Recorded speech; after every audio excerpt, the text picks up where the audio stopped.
Hello বন্ধুরা, সকালের জলখাবারে বা বাচ্চাদের টিফিনের জন্য মাত্র 10 মিনিটের মধ্যে বানিয়ে নিতে পারবেন দারুণ টেস্টি এবং স্বাস্থ্যকর এই প্যানকেক রেসিপি। খেতে ভীষণ টেস্টি হয়, বাচ্চা থেকে বড় সবার ভীষণ ভালো লাগবে।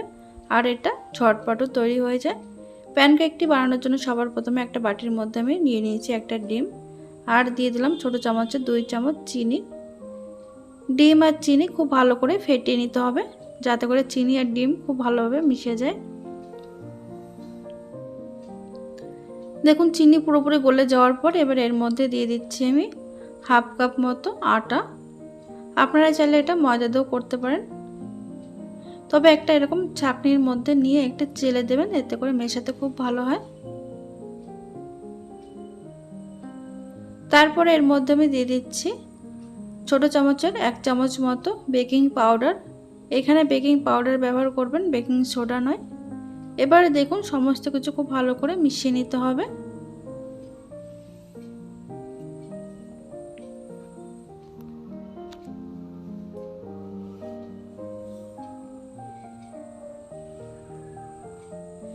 মিশিয়ে নেওয়ার পর এবার এর মধ্যে দিয়ে দিচ্ছি আমি 1/4 কাপ লিকুইড দুধ। অল্প অল্প দুধ দিয়ে এটা খুব ভালো করে মিশিয়ে নিচ্ছি।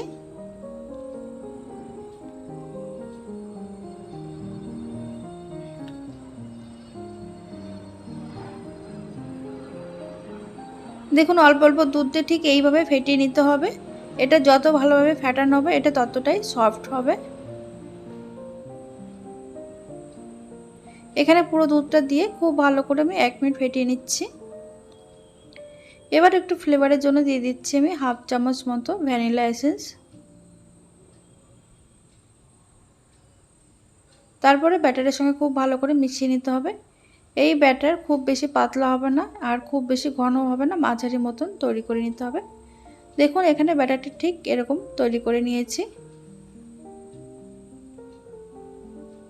আর এটা রেস্টে রাখারও কোনো দরকার পড়ে না, আপনারা সঙ্গে সঙ্গে বানিয়ে নিতে পারবেন।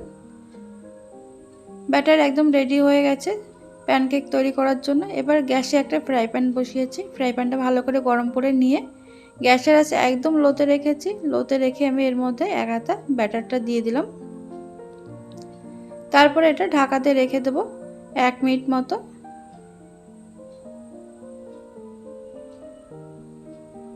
আপনারা একসঙ্গে দুটো তিনটেও বানিয়ে নিতে পারবেন যদি বড় ফ্রাই প্যান হয়।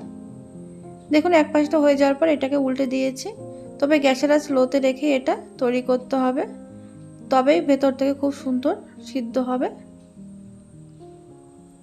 দেখুন একটা রেডি হয়ে গেছে, আর একটা আমি একইভাবে তৈরি করে নিচ্ছি। বাচ্চাদের একঘেয়ে রোজ রোজ টিফিন খেতে ভালো না লাগলে এইভাবে ঝটপট বানিয়ে নিতে পারবেন। দুপাশটায় এরকম হালকা লালচে রং আসা পর্যন্ত ভেজে নিয়েছি। এটা তেল ছাড়া তৈরি হয়েছে দারুণ স্বাদের প্যানকেক রেসিপি। তাহলে বন্ধুরা আজকের এই রেসিপি যদি ভালো লেগে থাকে লাইক কমেন্ট শেয়ার করতে ভুলবেন না, আর চ্যানেলটিকে সাবস্ক্রাইব করে পাশে থাকবেন। ধন্যবাদ।